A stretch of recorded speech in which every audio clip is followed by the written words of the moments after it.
Hello students, welcome to my channel. तो स्वागत है आप सभी का एग्री टू कल्चर फैमिली के इस यूट्यूब चैनल पे।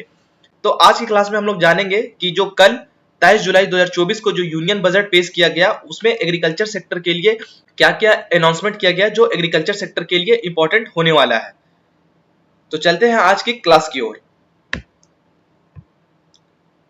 तो यहाँ पे आप देख सकते हो कि एक तरफ जो है वो एग्रीकल्चर मिनिस्टर शिवराज सिंह चौहान है और दूसरी तरफ भारत की जो वित्त मंत्री है निर्मला सीतारमण जी है। तो इन्होंने क्या क्या अनाउंसमेंट किया है एग्रीकल्चर सेक्टर के लिए उसे हम लोग आज जानेंगे। तो सबसे पहले है allocation of rupees 1.52 lakh crore for agriculture and allied sector. तो यहाँ पर आप देख सकते हो कि 1.52 लाख करोड़ रुपए आवंटन किया गया है, एलोकेट किया गया है कृषि, एग्रीकल्चर एंड अलाइड सेक्टर के लिए। तो ये बहुत ही इंपॉर्टेंट है, यहाँ से क्वेश्चन बन सकता है कि कितना रुपीस एलोकेट किया गया है कृषि और अलाइड सेक्टर के लिए। नेक्स्ट है 109 new high yielding and climate friendly varieties of 32 agriculture and horticulture crops will be released for cultivation by farmers. तो यहाँ पर आप देख सकते हो कि कृषि की, एग्रीकल्चर की 109 हाई यील्डिंग वैरायटीज को और साथ ही साथ 109 हाई यील्डिंग हॉर्टिकल्चर क्रॉप्स की वैरायटी को रिलीज किया गया जो एकदम से क्लाइमेट फ्रेंडली होने वाला है और साथ ही साथ इसकी जो यील्ड है वो हाई होने वाली है। तो इसे भी आप ध्यान में रखेंगे। यहाँ पे जो नंबर दिया हुआ है इसको आप ध्यान में रखेंगे कि 32 कृषि और 109 बागवानी फसलों का जो है हाई यील्डिंग वैरायटीज को रिलीज किया जाना है।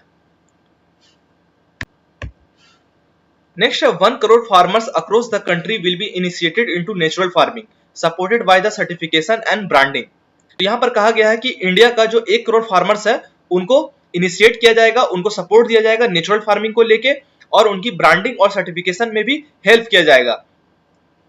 तो आप देख सकते हो कि आने वाले जो टाइम है यहाँ पे ऑर्गेनिक फार्मिंग और नेचुरल फार्मिंग जैसी चीजों के बारे में बात किया जा रहा है। तो यहाँ से जरूर क्वेश्चन बनेगा कि नेचुरल फार्मिंग क्या है और इसके सर्टिफिकेशन और ब्रांडिंग को लेके भी क्वेश्चन बन सकते हैं।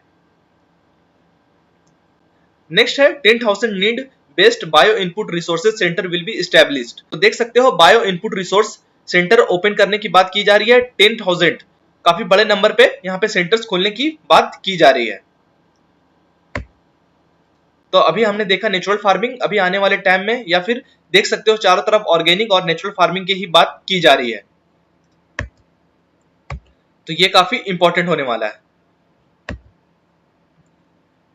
नेक्स्ट है mission for oilseed and pulses for achieving self sufficiency for strengthening the production, storage and marketing. तो चौथा जो पॉइंट है यहाँ पर ऑयलसीड के अंतर्गत जितने भी क्रॉप्स आते हैं और साथ ही साथ जो पल्सेस है, पल्सेस के अंतर्गत भी जितने भी क्रॉप आने वाले हैं इनकी प्रोडक्शन, स्टोरेज एंड मार्केटिंग को जोड़ दिया जाएगा ताकि जो इंडिया है वो आत्मनिर्भर बन सके, सेल्फ सफिशिएंट हो सके ऑयलसीड एंड पल्सेस जैसे क्रॉप में। तो इनको भी बढ़ावा दिया जाएगा।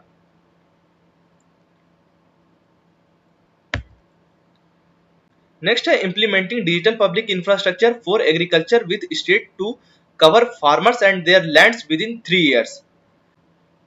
तो यहाँ पर डीपीआई, डिजिटल पब्लिक इंफ्रास्ट्रक्चर को लेकर बात किया गया, इसको इंप्लीमेंट करने की बात की गई है।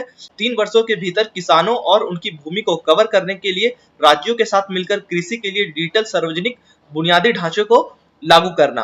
तो यहाँ पर स्टेट गवर्नमेंट के साथ मिलकर जितने भी फार्मर्स है और उनका जो लैंड है उसका रिकॉर्ड रखा जाएगा, उसको डिजिटल तरीके से उसके रिकॉर्ड को रखने के लिए डिजिटल पब्लिक इंफ्रास्ट्रक्चर को इंप्लीमेंट किया जाएगा। नेक्स्ट है डिजिटल क्रॉप सर्वे इन 400 डिस्ट्रिक्ट, साथ ही साथ 400 जिलों में, 400 डिस्ट्रिक्ट में डिजिटल क्रॉप सर्वे भी किया जाएगा। नेक्स्ट है इसी के अंतर्गत जन सामर्थ्य बेस्ड किसान credit cards will be issued in 5 state. तो यहाँ पर देख सकते हो कि 5 राज्यों में जन सामर्थ्य बेस्ड किसान क्रेडिट कार्ड है उसको रिलीज किया जाएगा, उसको इशू किया जाएगा फार्मर्स के लिए। नेक्स्ट है नेशनल कॉर्पोरेटिव पॉलिसी। यहाँ पर नेशनल कॉर्पोरेटिव पॉलिसी के बारे में बात कहा गया for systematic, orderly and all round development of the corporative sector. तो यहाँ पे सहकारी क्षेत्रों को सुव्यवस्थित करने के लिए, उसके विकास के लिए नेशनल कॉर्पोरेटिव पॉलिसी की बात कही गई, इसको जोड़ दिया जाएगा। नेक्स्ट है श्रिम्प प्रोडक्शन एंड एक्सपोर्ट। तो बजट में श्रिम्प प्रोडक्शन एंड एक्सपोर्ट के बारे में भी कहा गया। तो जानेंगे पहले श्रिम्प प्रोडक्शन होता क्या है, श्रिम्प फार्मिंग होता क्या है।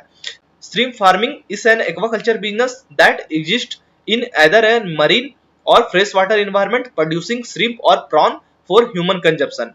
तो श्रिम्प फार्मिंग जो है वो एक्वाकल्चर बिजनेस है, यह पानी के अंदर होने वाला एक बिजनेस है जो मरीन और फ्रेश वाटर में किया जाता है तो यहाँ पर श्रिम्प और प्रॉन्स की ब्रीडिंग कराई जाती है, इसका प्रोडक्शन किया जाता है ह्यूमन कंजप्शन के लिए, तो ये श्रिम्प फार्मिंग कहलाता है।